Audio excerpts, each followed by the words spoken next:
भैया ने जहाँ से बात खत्म की मैं वहीं से शुरू करता हूँ कि होता नहीं एहसास पीड़ितों की पीर का, तो आम जन मानस की पीर कौन बोलता। बने होते चाटुकार यदि दरबारों के, तो पागल सा उनको फकीर कौन बोलता। दोहरा चरित्र यदि जिया होता लेखनी ने, लेखनी की फिर वो नजीर कौन बोलता। सच कहने में गर कांपती जुबान यदि, बोलिए कबीर को कबीर कौन। तो दोनों पक्ष पे लिखा है और मैं तो अभी अलग अवतार में आने वाला हूँ। अवतार कुछ ऐसा है कि इस बार रायगढ़ में जितने भी नेता चुनाव लड़ेंगे उनका भाषण अभी पढ़ दे रहा हूँ। धांधली ना होने देंगे, क्वालिटी भी खूब होगी। धांधली ना होने देंगे, क्वालिटी भी खूब होगी। बजट भी पहले से कम बनवाएंगे।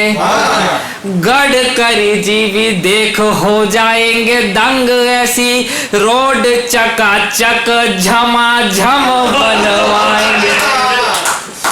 इस बार वोट यदि दिया हमें आपने, तो वादा करते हैं एकदम बनवाएंगे। सत्ता से उतरते ही बोल रहे हैं जनाब, देखिएगा रोड अब हम बनवाएंगे। सत्ता से उतरते ही बोल रहे हैं जनाब, देखिएगा रोड अब हम बनवाएंगे। भाई ने मित्रता पर बहुत अच्छी कविता पढ़ी, मैं भी एक कविता मित्रता पर पढ़ना चाहता हूँ। लेकिन अभी चल रहा था कि 14 वर्ष का वनवास, तो 14 वर्ष का ही वनवास क्यों मिला? इस बात को मैंने कहा था शायद पहले बता चुका हूँ। एक बार फिर बोल दो। अच्छा, तो राजा रघु होते हैं। राजा रघु का युद्ध चलता है एक राक्षसनी से। वो युद्ध 6 माह तक चलता है। 6 माह तक लड़ने के बाद राक्षसनी हार जाती, राजा रघु जीत जाते हैं। राजा रघु कहते हैं तुम मेरे जैसे प्रतापी राजा के सम्मुख 6 माह तक लड़ी, तुम बहुत पराक्रमी हो, मांगो क्या वरदान मांगती हो। राक्षसनी कहती है कि मेरे को 14 साल तक अयोध्या में राज करना है। तो राजा रघु कहते हैं कि तुम यहाँ पर पेड़ बनकर खड़ी हो जाओ, जब राम आएंगे तब मेरा वचन पूरा होगा। जब राम आए, राम जी को वनवास मिला, उस पेड़ की लकड़ी का खड़ाऊ बनाया गया। उस खड़ाऊ ने अयोध्या में 14 साल तभी बाबा तुलसी ने क्या कहा, रघुकुल रीत सदा चली आई, प्राण जाए पर वचन न जाए।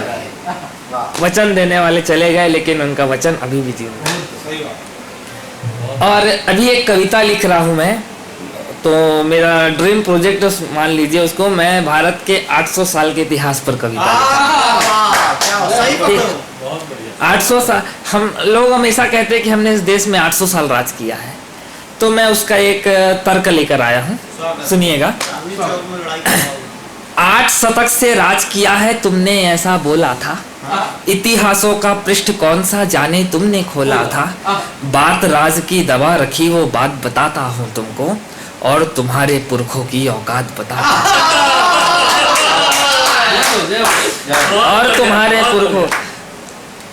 दिल्ली में पृथ्वीराज चौहान खड़े हैं, दक्खन में शिवाजी खड़े हैं, बुंदेलखंड में महाराजा छत्रसाल खड़े हैं, पंजाब में गुरु गोविंद सिंह जी खड़े हैं, अफगान तक सिंध तक तुमको भगा भगा कर मारा है बप्पा रावल ने, हरि सिंह नलवा ने। तुम कहते हो हमने 800 साल इस देश पर राज किया। तब कविता पढ़ता हूँ, सुनना। 8 शतक से राज किया है तुमने ऐसा बोला था, इतिहासों का पृष्ठ कौन सा जाने तुमने खोला था। बात राज की दबा रखी वो बात बताता हूँ तुमको, और तुम्हारे पुरखों की औकात बताता हूँ तुमको। तुमने बोला इस भारत में राज तुम्हारा होता था, शासक चाहे कोई हो पर ताज तुम्हारा होता था। भूल गए तुम भारत का अभिमान खड़ा था दिल्ली में, वीर योद्धा अड़ियल साहब बलवान खड़ा था दिल्ली में। कैसे तुमने मान लिया था राज तुम्हारा दिल्ली में, एक अकेला बिना आंख चौहान खड़ा था। एक अकेला बिना आंख चौहान खड़ा था दिल्ली में। तो अब कविता और गंभीर रूप लेने वाली है। राजपुताना तलवारों का पानी तुमको याद नहीं, मुगल बादशाह अकबर की पेशानी तुमको याद नहीं। मेवाड़ी भूमि का तुमको क्यों आधार जरूरी था? सुल्तान हिंद को बतलाओ तुम क्यों मेवाड़ जरूरी था? अकबर का सपना कोई साकार नहीं हो सकता था, एक छत्र इस भारत पर अधिकार नहीं हो सकता। मुगल सल्तनत का आगे विस्तार नहीं हो सकता था, राणा को जीते बिन तो व्यापार नहीं हो सकता। राणा को जीते बिन तो व्यापार नहीं हो सकता था। सैनिक सारे अकबर के राणा के आगे पस्त हुए, पाल रखे थे मन में जो वो सारे सपने ध्वस्त हुए। बुलंद हौसले राणा के थे जिन्हें गला ना पाए तुम। अब प्रतीकों का जो प्रयोग किया वो देखना। बुलंद हौसले राणा के थे जिन्हें गला ना पाए तुम, भूख के आगे संघर्षों की चिता जला ना पाए। भूख के आगे संघर्षों की चिता जला ना पाए तुम, राजपुताना चौखट की केवाड़ हिला ना पाए तुम, पूरा भारत छोड़ो जी मेवाड़ हिलाना पूरा भारत छोड़ो जी मेवाड़ हिला ना पाए तुम। अगर राणा नहीं होते तो क्या होता?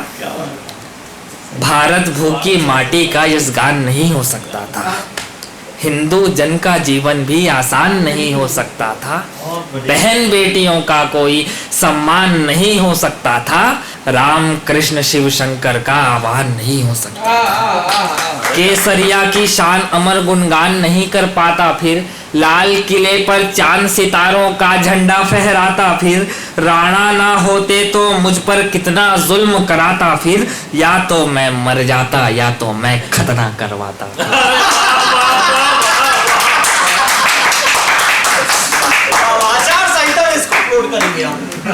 या तो मैं मर जाता या तो मैं खतना करवाता फिर, नमन करे हम पतझड़ में भी फूल खिलाने वाले को, भूख से लड़ते बचपन को और पाँव में पड़ते छाले को, बदहाली में आकर भी ना शस्त्र डालने वाले को, खुद रह करके भूखा सबका पेट पालने वाले, खुद रह करके भूखा सबका पेट पालने वाले को, अपने हाथों गौ माता की बोटी बटने दिया नहीं, रोटी के चक्कर में आके चोटी कटने दिया नहीं, अकबर के प्रस्तावों को भी पल में जिसने झाड़ा था, दुश्मन की छाती में चढ़कर भगवा जिसने गाड़ा था, हाथ जोड़कर नमन करे उस हिंदू कुल के दीपक को, बहलोल खान को घोड़े के संग बीच से जिसने फाड़ा।